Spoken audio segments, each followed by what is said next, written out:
Okay, Lynn, welcome to A Photographic Life. Let's get started on the Marcel Proust quiz, shall we? Oh, of course. Yeah. I mean, who wouldn't want to get started on Proust or Proust? Exactly. Yeah. Proust or Proust? So, which living person do you most admire? Oh, a living person. That's Yeah. interesting. Yeah, because most of the people that I think of, when I'm asked as those who have influenced me the most, or who would I like to photograph, or who would I like to be, have passed on. So I think that in terms of today's world, just for the knowledge that he continually pursues. Um, uh, See, I'm having a senior moment, and this is when your show should not be live. Guido Harari. Yes. Okay, who's he? He's an author. He's written a number of books that are quite insightful, not only about our history as human beings, but about the potential for what can happen in the future, and how the past informs us, Okay, and the responsibilities that we um, that it would behoove us to take uh, now at this okay. point in time. Yeah. Well, that very nicely leads me on to my next question, which is, what is your greatest fear? Oh, my greatest fear. My fear would be that I would be afraid of fear. I think, that that's a constant battle, where you have to look at fear as an opportunity, a chance to bust through and become more of who you really are and able to reach in a more powerful way for your greatest potential as a human being. And so once you begin to be in a place where you fear fear, you're steps away from the enlightenment that is, on the other side of the door. Okay. So, what is the trait you most deplore in yourself? In myself, Yeah. um, quick to judge. I've got a few of them that that come to mind. The oftentimes still my inability to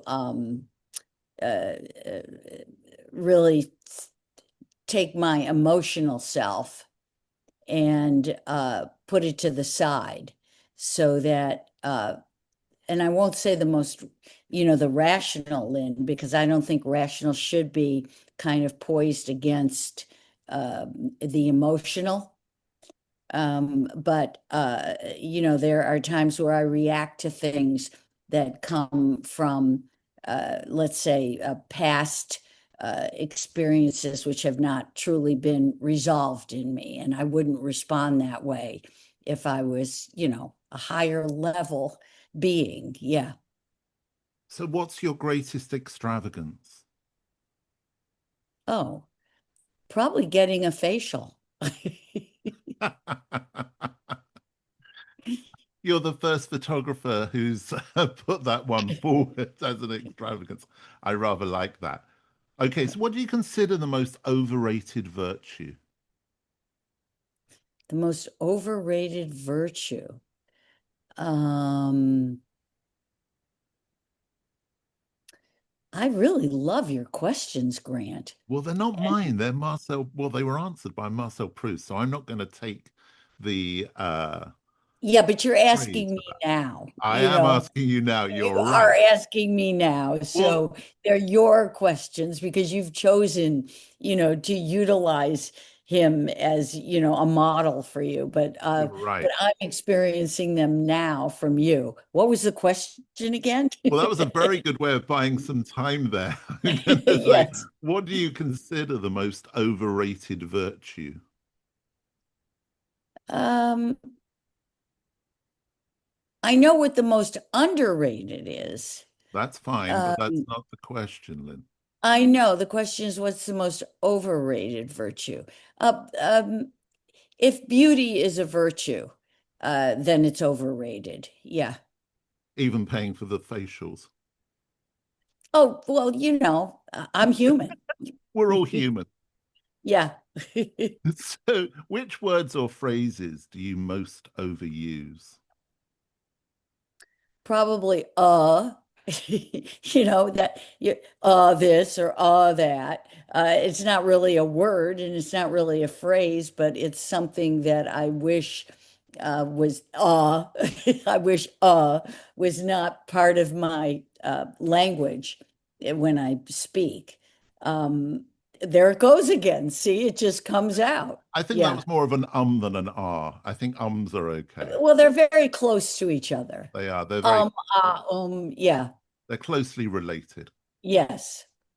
Um, this will be an interesting question, I think, for me to ask you because every photographer that I've asked this so far has given exactly the same answer. So Oh, let's see if you do. Which talent would you most like to have? um, uh, uh, intuition. Okay, good. It's a different question. Good, a different answer, I should say, to the question. Intuition. In what sense? I think that intuition allows us to connect to each other as human beings, and the more you trust it, the greater the experience you can have with other people. And so for me, I've always felt that I had a very powerful and strong intuition, which I follow. And when I don't follow it because I listen to other people or because I'm in a state of fear, whatever the case might be, the results are that I'm separate from other people, not joined with them. Particularly as a photographer, my ability to put myself in other people's shoes, which gives me like their intuition, not just mine. Um, That uh, sense of empathy that's so important in photography, oh, yes, absolutely. But at the same time, you have to have distance. the balance. There's a balance, yeah. And it depends on who the person is in front of your camera. Well, maybe that will come up in future questions. Let's keep moving forwards. Um, what do you consider your greatest achievement?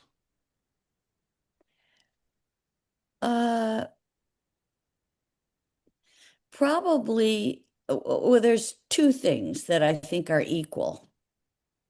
One is winning at the Supreme Court the copyright decision for all artists. I think that is if I have a legacy, that's a big piece of it. And the other part would be Will Powers, that there are people who have written me, there are people who've come up to me and told me, to my face about how that particular piece of art that I made, that record, enabled them to expand upon their lives in a way that they had only dreamed of before, and now they manifested. So I think to be able to uplift other people or empower them in some way is what has real value, and probably more for me than the Supreme Court. A great answer. If you were to die and to come back, Which I will.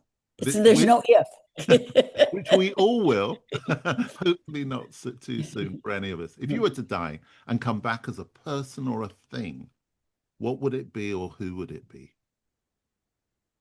Oh, um, well, there's a number of people that I might choose. I might want to come back as Mother Teresa. I might want to come back as Jesus. But then on the other side of the coin, I've met people who treat their dogs so well that I wish I was their dog. Um, Any particular breed?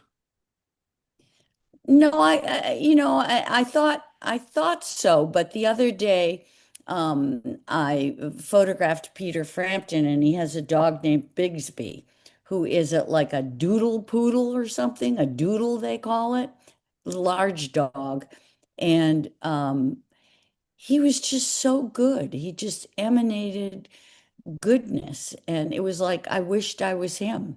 Yeah. And he was patient. Yeah. He So was a you'd very like to be loving, Peter Frampton's dog, perhaps?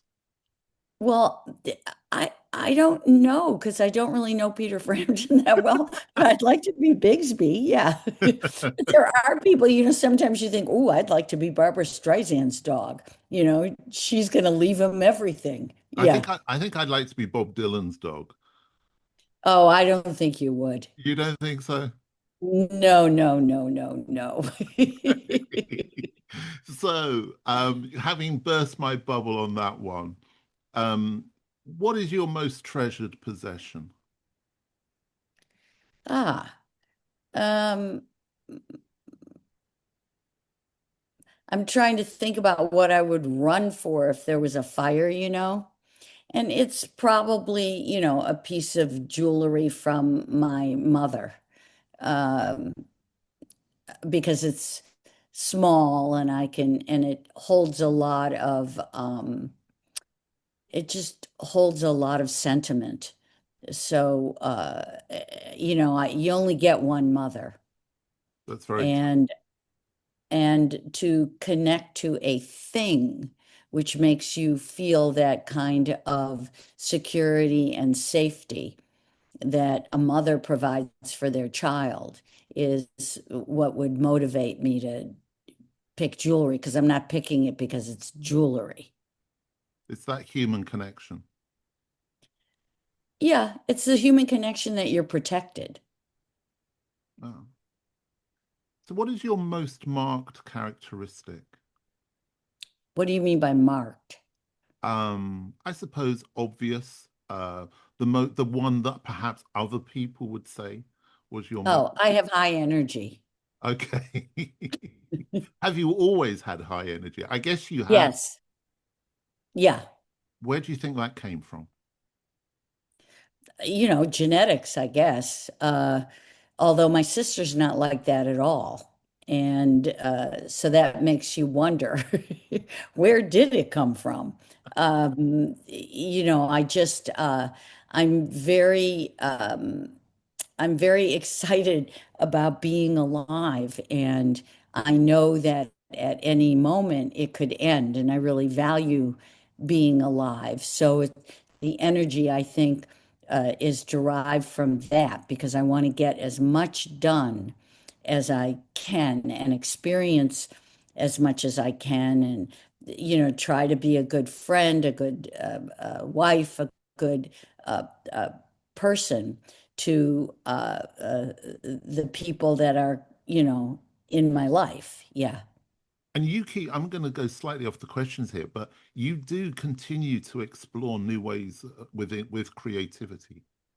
Always. Yeah, it would be much easier to stick with, one identity and do one thing, but I've always been that way. I am a multitasker. Some people need to focus on one thing at one time to do their best work. I like to do a lot of different things, which allow me to do what I think is my best work. I think all the things that I participate in inform each other and make them bigger than if I had a singular vision. Couldn't agree more as someone who's exactly the same. Um, what do you most value in your friends? What has value in my friends? Yeah, what do you Did most value in your friends? Oh, what I most value in my friends, well, there's probably two things. One is honesty, okay? And the other would be that they've known me over a period of time. And that's that's rare. You know, we need to value the people. I mean, I still know the girl Nikki who I walked to school with when I was 5.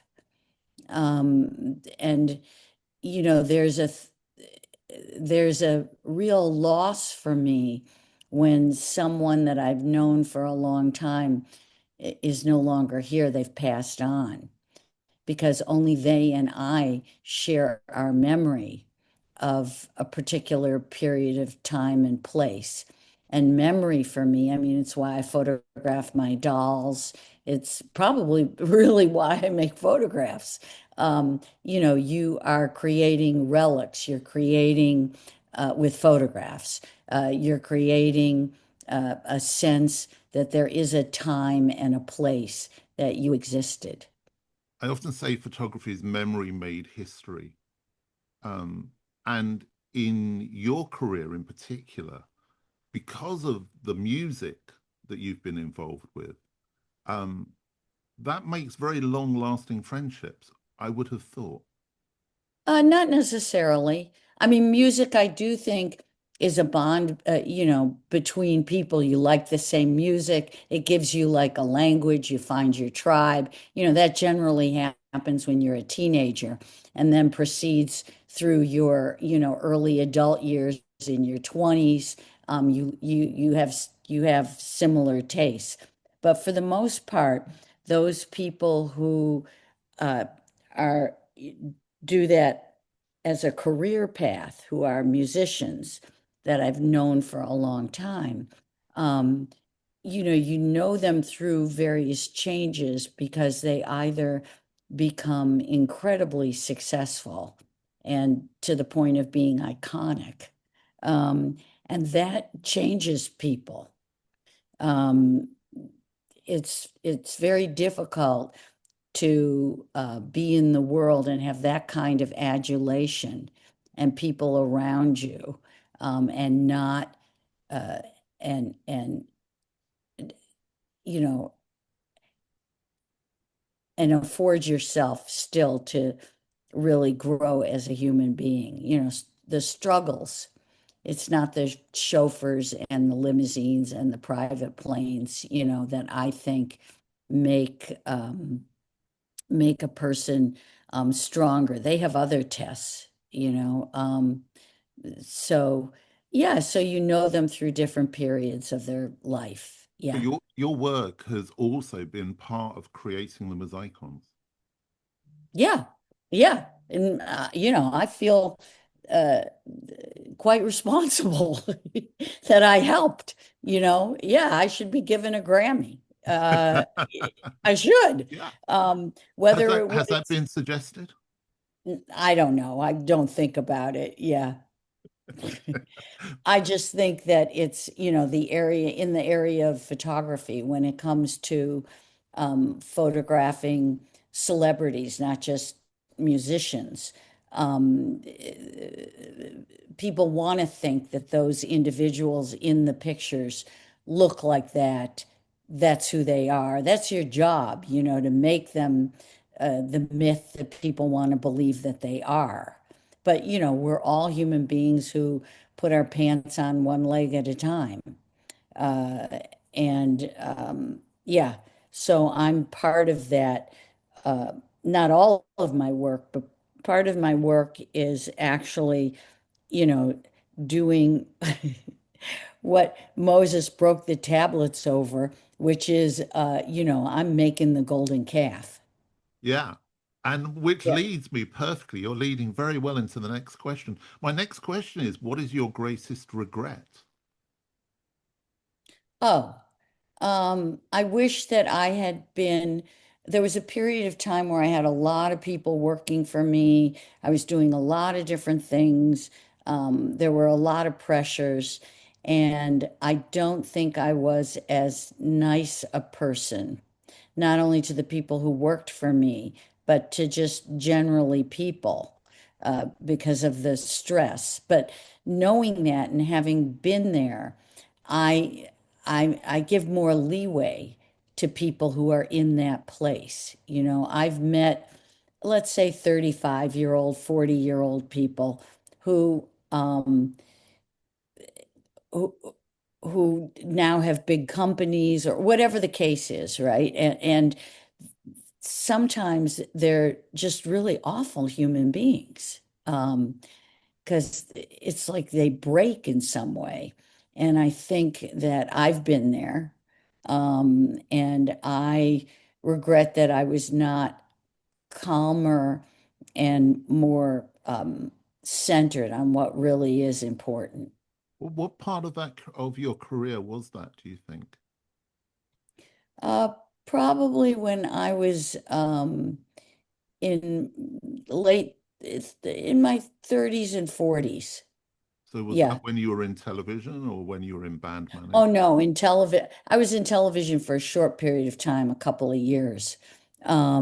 No, it was more when I had a company that had 25 employees. I had offices in different countries. I had you know, and I really didn't want all of that. And I didn't really know how it got that way. It's not like I planned it or I wanted it. And I felt like I wasn't living the life I really wanted to lead. I do believe in adventure, in that's what life is. And if you lock yourself into something that you have to keep on the wheel and keep producing, you just feel like you don't belong in your skin and you're angry. It's Yeah, strange, isn't it? We start out as creatives in some way, and then we suddenly end up as business people, and then we need to find our ways back to creativity. totally. You got it. So, what is your idea of perfect happiness? Oh, I don't really care about happiness. Um, Happiness is just a state of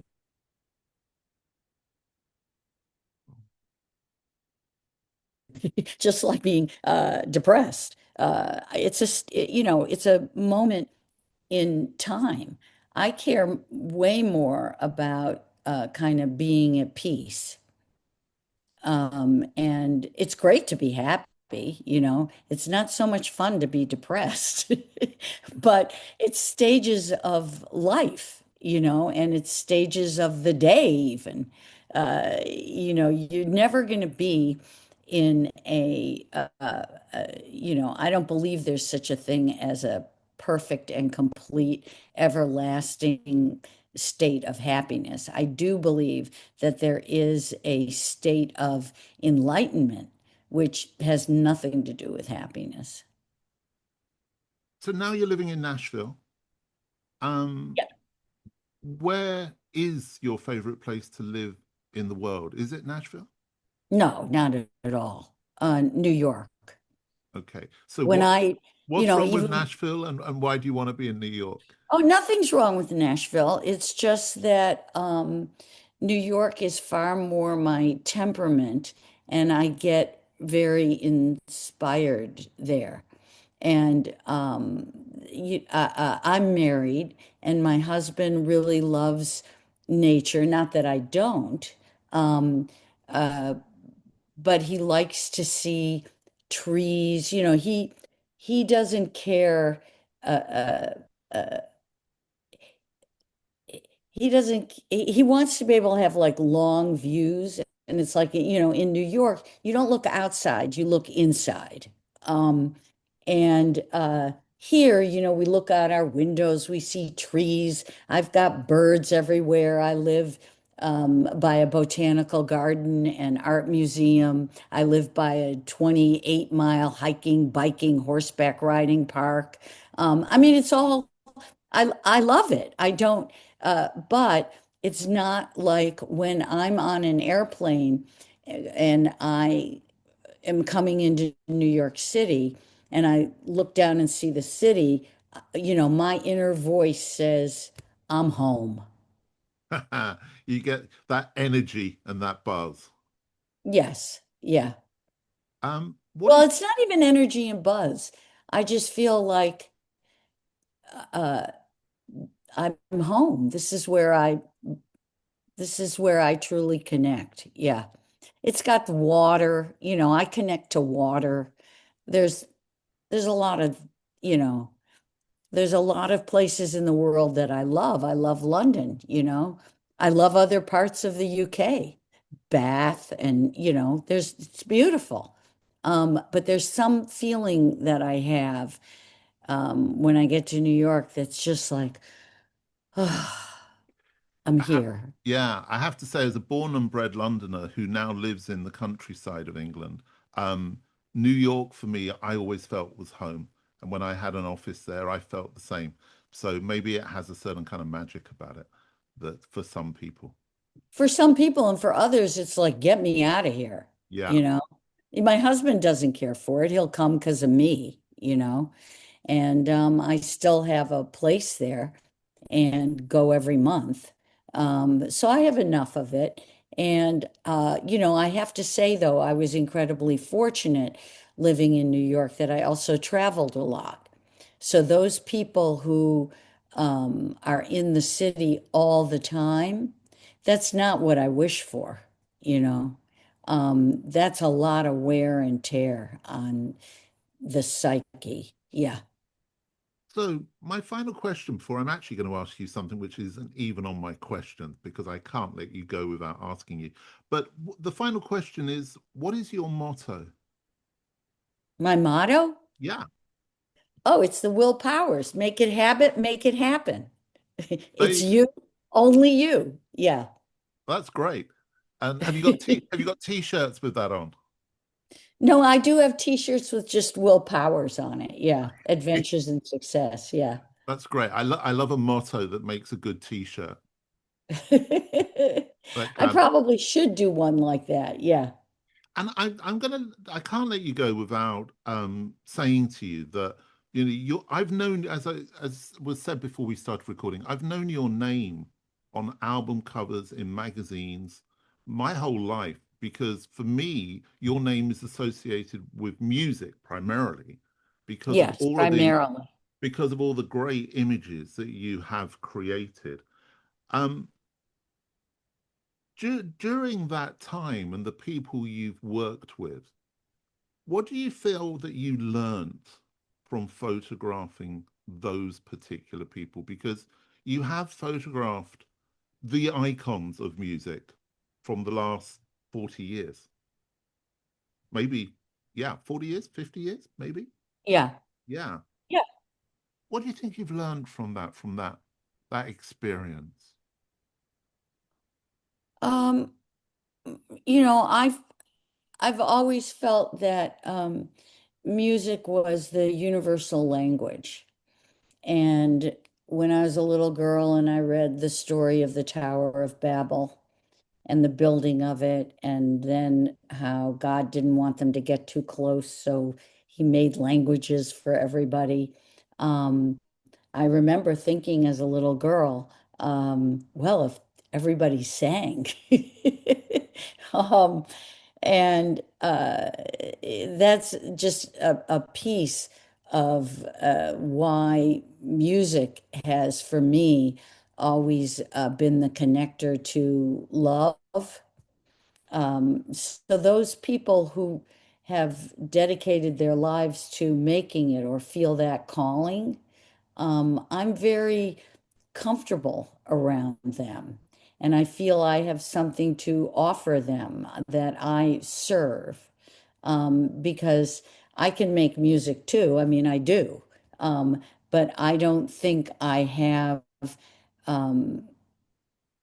I haven't dedicated myself to the time and whatever it takes in music to be really great. It's not like I started playing piano at 3. I didn't start guitar till I was 14. And I didn't put in the time. I didn't have that passion. And so for me, what I've learned is that I really, uh, I really like the idea of serving to hopefully put music out there that other people then feel less alone because it somehow resonates for them. That's very So beautiful. an instrument. Yeah. Yeah, it's a really beautiful way of looking at it. Um, I'm going to put you on the spot. You don't have to answer this. It will be the last question. Um, I'm also very fortunate that I've met a lot of different people that what I describe as people may have heard of. But from the music world, for me, David Bowie was the most impressive person who I spent time with being photographed. Is there one person that you could say the same?